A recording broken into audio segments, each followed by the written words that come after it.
माधवाय नमः। हरे कृष्णा। आप सभी का मेरे YouTube चैनल भक्ति सागर में पुनः स्वागत है। हम प्रतिदिन अपने चैनल पर वैशाख मास महात्म्य की कथाएं डाल रहे हैं, जिसमें विष्णु भगवान की प्रिया तुलसी माता का तुलसी चालीसा व तुलसी माँ की आरती भी करेंगे।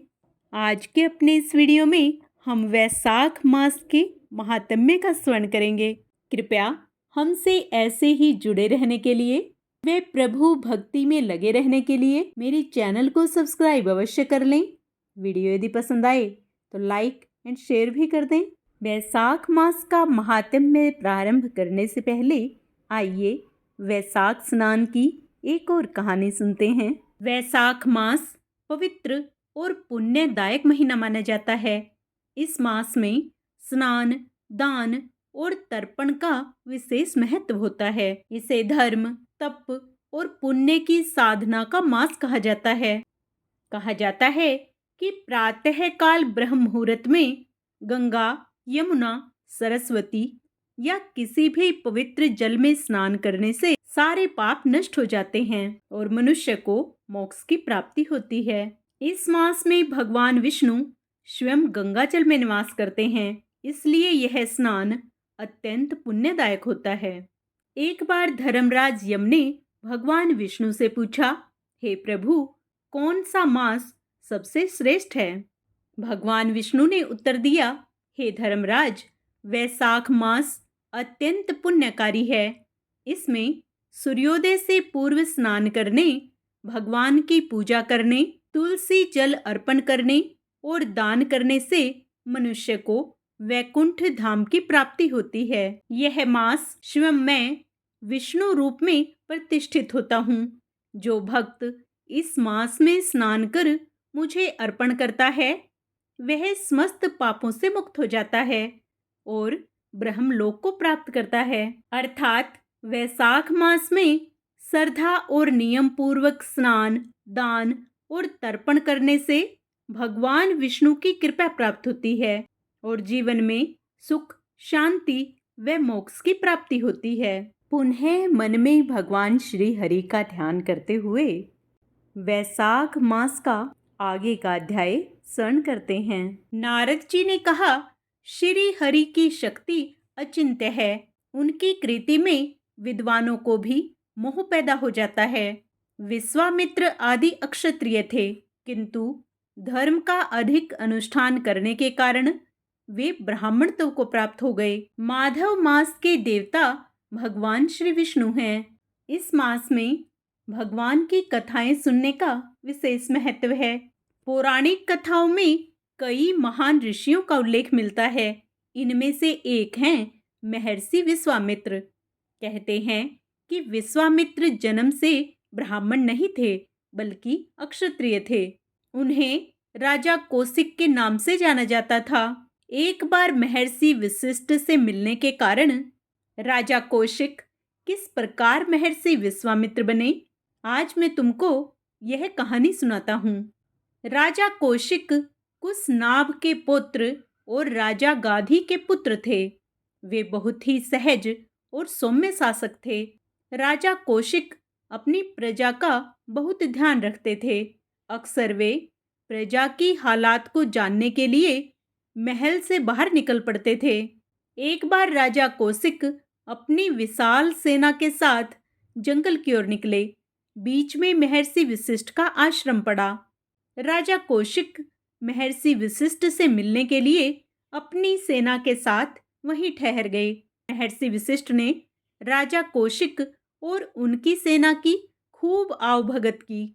सभी सैनिकों को अच्छे से अच्छे व्यंजन परोसे गए। यह देखकर राजा अत्यंत प्रसन्न हुए। राजा कौशिक ने महर्षि वशिष्ठ से पूछा कि एक ऋषि होते हुए आपने इतनी बड़ी सेना के भोजन का इंतजाम कैसे कर दिया? तब महर्षि ने कहा कि उनके पास नंदिनी नाम की एक गाय है, जो स्वर्ग में रहने वाली कामधेनु गाय की पुत्री है। नंदिनी गाय में ऐसी शक्ति है कि लाखों लोगों का एक साथ भरण पोषण किया जा सकता है। इंद्रदेव ने नंदिनी गाय महर्षि वशिष्ठ को भेंट की थी।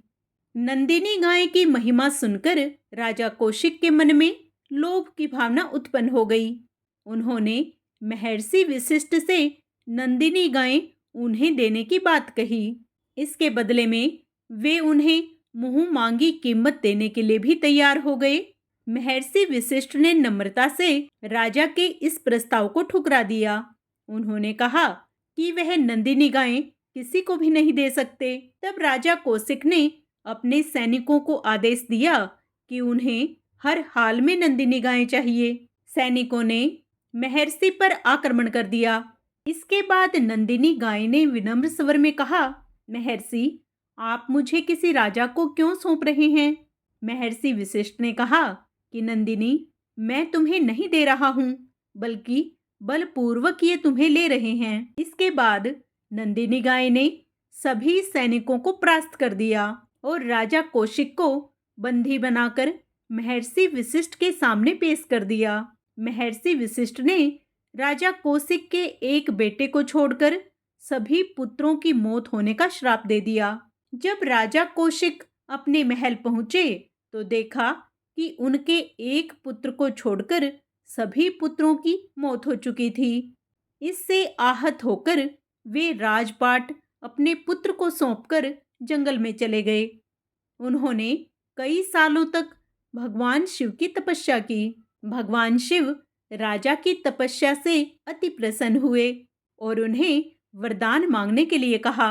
राजा ने शिव से कई सारे दिव्य अस्त्र मांगे। शिव ने उन्हें दिव्यास्त्र दे दिए। इसके बाद राजा कौशिक दिव्यास्त्रों के साथ महर्षि वशिष्ठ के पास पहुंचे और उन पर आक्रमण कर दिया।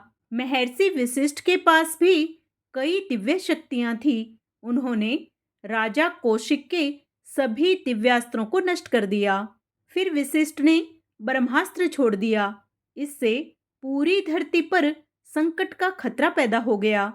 सभी देव महर्षि वशिष्ठ के पास पहुंचे और मानव जगत के हित में ब्रह्मास्त्र वापस लेने का आग्रह किया। वशिष्ठ का क्रोध शांत हुआ और उन्होंने अपना ब्रह्मास्त्र वापस ले लिया।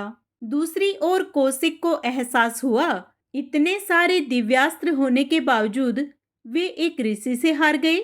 उन्हें पता चल गया कि कितना भी शक्तिशाली और पराक्रमी राजा क्यों न हो, सिद्धि से प्राप्त शक्ति के सामने वह कुछ भी नहीं है। कौशिक फिर से जंगल की ओर चले गए और एकांत में तपस्या शुरू कर दी। उनकी तपस्या से इंद्रदेव प्रकट हुए और उन्होंने कौशिक को ब्रह्मत्व प्रदान किया। इस तरह राजा कौशिक महर्षि विश्वामित्र बन गए। मगर विश्वामित्र के मन में अब भी महर्षि बनने की चाहत थी। उन्होंने फिर से कठिन तप शुरू कर दिया। फिर काम और क्रोध पर विजय पाकर उन्होंने महर्षि पद को प्राप्त किया। महर्षि विश्वामित्र ने अत्यंत कठोर तपस्या की, जिससे वे महर्षि बने। उन्होंने ऋग्वेद के तीसरे मंडल की रचना की, जो उनकी ज्ञान और सृजनात्मकता का प्रमाण है। विश्वामित्र ने सप्तऋषि मंडल की रचना की, जो आकाश में तारों का एक प्रसिद्ध समूह है। विश्वामित्र राम और लक्ष्मण के गुरु बने और उन्हें दिव्य शस्त्रों और युद्ध विद्या का ज्ञान दिया। गायत्री मंत्र का सर्जन भी विश्वामित्र के द्वारा ही माना जाता है। उन्होंने त्रिशंकु की पीड़ा से त्रिशंकु को स्वर्ग में वापस लाने के लिए एक नए स्वर्ग की सृष्टि की। माना जाता है कि हरिद्वार में आज जहाँ शांति कुंज है, उस स्थान पर विश्वामित्र ने इंद्र से रुष्ट होकर नए स्वर्ग के निर्माण के लिए जब तपस्या आरंभ की, तो उनके तप से देवराज इंद्र ने घबराकर उनकी तपस्या भंग करने के लिए स्वर्ग की सबसे सुंदर अप्सरा मेनका को भेजा। मेनका ने अपने रूप और सौंदर्य से तपस्या में लीन विश्वामित्र का तप भंग कर दिया। विश्वामित्र सब कुछ छोड़ छाड़कर मेनका के ही प्रेम में डूब गए। उन्होंने मेनका के साथ सहवास किया। ऋषि विश्वामित्र का तप अब टूट तो चुका था, लेकिन फिर भी मेनका वापस इंद्रलोक में नहीं लौटी, क्योंकि ऐसा करने पर ऋषि फिर से तपस्या आरंभ कर सकते थे। ऐसे में मेनका ने विश्वामित्र से विवाह कर लिया और मेनका से विश्वामित्र को एक सुंदर कन्या प्राप्त हुई, जिसका नाम शकुंतला रखा गया। कुछ वर्षों साथ रहने के बाद मेनका के दिल में प्यार के साथ एक चिंता की बात भी चल रही थी, और वो थी इंद्रलोक की चिंता। वह जानती थी कि उसकी अनुपस्थिति में अप्सरा, उर्वशी, रंभा आदि इंद्रलोक में आनंद उठा रही होंगी। अब मेनका का धरती पर समय बिताने का वक्त भी पूरा हो चला था और उसे जो लक्ष्य दिया गया था वह भी पूरा हो चुका था। इसलिए मेनका अपने पति विश्वामित्र और बेटी शकुंतला को छोड़कर पुनः इंद्रलोक को चली गई। अब ऋषि विश्वामित्र का मोह भी भंग होता है और वे हजारों वर्षों तक कठोर तपस्या करने के लिए हिमालय की चोटी पर चले गए और अपनी कठोर तपस्या के चलते उन्होंने ब्रह्म ऋषि की उपाधि प्राप्त की। इस प्रकार विश्वामित्र अपनी तपस्या से और भगवान की भक्ति से महर्षि विश्वामित्र कहलाए। आज का अध्याय यहीं समाप्त होता है। आगे का अध्याय हम अपने कल के वीडियो में करेंगे। पूर्ण पुण्य लाभ प्राप्त करने के लिए वे श्री हरि की भक्ति से जुड़े रहने के लिए आप उसे भी अवश्य स्मरण करें। जय श्री हरि। आइए अब माँ तुलसी चालीसा का पाठ करते हैं। श्री तुलसी महारानी करूं विनय सिरनाए, जो मम हो संकट विकट दीजे मात नसाए। नमो नमो तुलसी महारानी, महिमा अमित न जाए बखानी। दियो विष्णु तुमको सन्माना, जग में छायो सुवस महाना। विष्णु प्रिया जय जयति भवानी, भगवत पूजा कर जो कोई, बिना तुम्हारे सफल न होई। तिहु लोक की हो सुख खानी, जिस घर तव नहीं होए निवासा, उस पर करही विष्णु नहीं वासा। करे सदा जो तव नित सुमिरन, ते ही के काज होए सब पूरन। कार्तिक मास महात्म तुम्हारा, ताकि जानत सब संसारा। तव पूजन जो करे कुवारी, पावे सुंदर वर सुकुमारी। कर जो पूजा नित प्रति नारी, सुख संपत्ति से होए सुखारी।